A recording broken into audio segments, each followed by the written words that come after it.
భారత్ మాతా key జై. నరేంద్ర మోడీ గారి నాయకత్వం, నాయకత్వం, అమిత్ షా గారి నాయకత్వం, రామచంద్రరావు గారి నాయకత్వం, దినేష్ పటేల్ గారి నాయకత్వం, దినేష్ పటేల్ గారి నాయకత్వం.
మోడీ గారిని, నితీష్ కుమార్ని, ఎన్డీఏని అభినందించిన బీహార్ ప్రజలకు ఇందూర్ భారతీయ జనతా పార్టీ తరఫున ధన్యవాదాలు తెలియజేసుకుంటూ, ఈరోజు దేశం నరేంద్ర మోడీ ఎంబటుందని దానికి మరొక కారణం ఇది.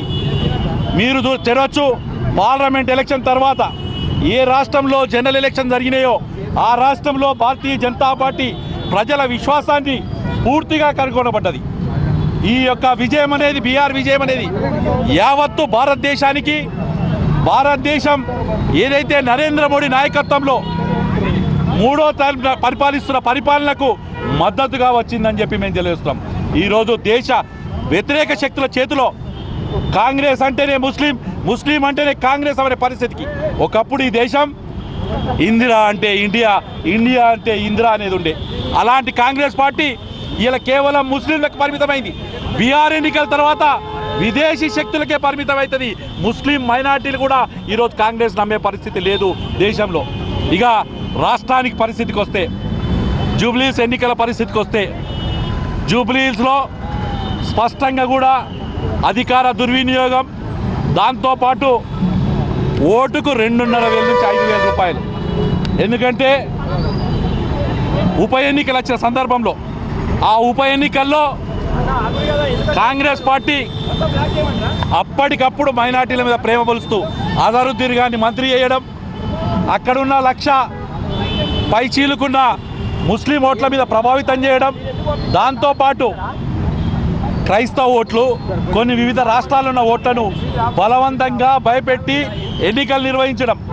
ఒకే ఎన్నిక, ఆ ఎన్నికల్లో భారతీయ జనతా పార్టీకి వచ్చిన దాని మీద మా రాష్ట్ర నాయకత్వం అలాగే అక్కడ ప్రాంతంలో ఉండే నాయకత్వం కూడా ఏ రకంగా మేము ఆ ప్రాంతంలో దెబ్బతిన్నామో ఆ దెబ్బతిన్న కారణాలు, ఒక దిక్కు కాంగ్రెస్ పార్టీ 200 కోట్లు, టీఆర్ఎస్ పార్టీ 100 కోట్లతోని ఆ ఎన్నికల్ని విపరీతమైన ప్రభావితం చేసిన సందర్భంలో భారతీయ జనతా పార్టీకి అక్కడ పట్టు లేకున్నా గత ఎన్నికల్లో కూడా 3వ స్థానం ఉన్నాం, ఇప్పుడు కూడా 3వ స్థానం ఉన్నాయి.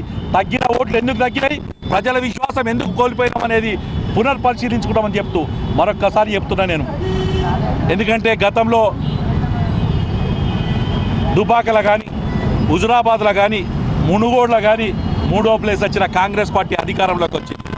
రేపు తెలంగాణలో కూడా ఇవాళ జూబ్లీహిల్స్లో 3వది వచ్చిందని చెప్పి చాలామంది క్షణికానందం, కొంతమంది శునకానందం పొందుతున్నారు. వారందరూ కూడా చెప్తున్నాను, తెలంగాణలో రాబోయే జనరల్ ఎలక్షన్లో భారతీయ జనతా పార్టీ నరేంద్ర మోడీ నాయకత్వంలో ఇక్కడ ఒక కాషాయగా కండువా కప్పుకున్న వ్యక్తి ఈ రాష్ట్ర ముఖ్యమంత్రిగా భారతీయ జనతా పార్టీ నాయకత్వంలో కూర్చోబోతుందని తెలియజేసుకుంటూ మరొక్కసారి చెప్తున్నాం, గెలుపును ఒక పాజిటివ్ దాంట్లో తీసుకొని ఓటమిని కూడా, జూబ్లీహిల్స్ ఓటమిని కూడా భారతీయ జనతా పార్టీ అదేవిధంగా పాజిటివ్నెస్లో తీసుకొని ఎక్కడ మా తప్పిదాలు ఉన్నాయో అక్కడ సరిదిద్దుకుంటాం. రాబోయే స్థానిక సంస్థల ఎన్నికల్లో ప్రతి బూతు, ప్రతి గ్రామము, ప్రతి ఎంపీటీసీ, ప్రతి సర్పంచ్, ప్రతి మండల పరిషత్తు, ప్రతి జిల్లా పరిషత్తు గెలిచే విధంగా మేము వ్యూహం చేస్తామని తెలియజేసుకుంటూ పెద్దలు ధన్పాల్ సుందరయ్య గారిని మాట్లాడాల్సి కోరుతున్నాం. బీహార్ ఎన్నికల రిజల్ట్స్ అక్కడ ఎన్డీఏ భారతీయ జనతా పార్టీ కూటమి ఏదైతే ఉందో సునామీ సృష్టిస్తూ ఉంది. అక్కడ ఒక చరిత్ర సృష్టిస్తూ ఉంది. గత సంవత్సరం నుండి దేశంలో ఎక్కడ జనరల్ ఎలక్షన్లు జరిగినా కానీ రికార్డ్ బ్రేక్ రిజల్ట్స్. మన మహారాష్ట్ర కానీ, అంతకుముందు హర్యానా కానీ, ఇప్పుడు మన ఢిల్లీ కానీ, ఆ తర్వాత ఇప్పుడు బీహార్ ఎలక్షన్లు. ప్రజలందరూ కూడా అభివృద్ధి గురించి, అభివృద్ధి వైపు ఏదైతే నరేంద్ర మోడీ గారి లక్ష్యం 2047 వరకు ప్రపంచంలో విశ్వగురు స్థానం తీసుకెళ్లే ప్రయత్నంలో ప్రజలందరూ కూడా మద్దతు పలుకుతూ ఉన్నారు. మేము స్వతంత్రంలో పాల్గొన్నాం, మేము ఏదో చేసామని ఎలుగబెట్టినా కాంగ్రెస్కు 2 డబుల్ ఫిగర్ కూడా వచ్చే పరిస్థితి లేదు. ఇది ఈరోజు బీహార్ ఎలక్షన్లో సుమారు 200 సీట్లు గెలిచే అవకాశం ఉంది ఎన్డీఏకి. నిజామాబాద్ జిల్లా అర్బన్ శాఖ తరఫు నుండి బీహార్ ప్రజలకు ధన్యవాదాలు చెప్పుకుంటూ ఇక్కడ జూబ్లీ ఎలక్షన్లు కాంగ్రెస్ సంకలు గుద్దుకుంది. ఎందుకంటే 2 సంవత్సరాల పరిపాలన ప్రజలందరూ కూడా తిరగబడుతున్న సమయంలో ఏ విధంగా నాకు గెలవాలని మా అధ్యక్షుడు చెప్పినట్లు 2,500 కాదు, 5 నుంచి 7,000 ఒక్కొక్క ఓటర్కు డబ్బులు పంచడం జరిగింది. దాంతోపాటు కాంగ్రెస్ ముసుగులో ఎంఐఎం క్యాండిడేట్ మరి 1,00,000 ఓట్లు ఉన్నప్పుడు ఎందుకు నిలబెట్టలే అంటే ముస్లిమ్స్ మాకు కాంగ్రెస్ అంటే ముస్లిం అంటే కాంగ్రెస్ ముసుగులో ఎంఐఎం వాళ్ళందరూ కూడా మద్దతు చేయడం జరిగింది. ఇది ఎక్కడ కూడా ఈ రిజల్ట్స్ తోటి తెలంగాణ భారతీయ జనతా పార్టీ ఎక్కడ నిరాశ చెందదో. రాబోయే ఏదైతే జనరల్ ఎలక్షన్స్ ఎప్పుడు జరిగినా కానీ తెలంగాణలో భారతీయ జనతా పార్టీ జెండా ఎగరడం ఖాయం. మరి ఒక్కసారి ఈరోజు అద్భుతమైన చరిత్ర సృష్టిస్తున్న బీహార్ ప్రజలకు మరి ఒక్కసారి ధన్యవాదాలు చెప్పుకుంటూ భారత్ మాతాకి జై.